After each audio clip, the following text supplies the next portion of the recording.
Sports director Mike Jocks here. Jocko, we want to get right to you. Within the last 2 hours, we've learned that the Badger women's basketball head coach has resigned from her position.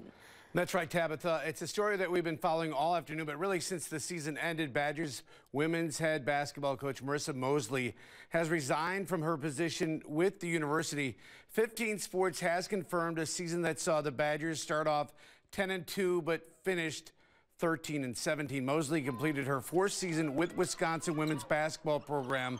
The team lost in the first round of the Big Ten tournament to Iowa on Wednesday night. Moseley compiled a 47-75 record with the Badgers and just 21-51 in Big Ten play. Now, earlier this season, 15 News reported former Badger center Tessa Towers posted a TikTok alleging abuse by Moseley and her staff. In the videos, she alleged her mental health was mismanaged.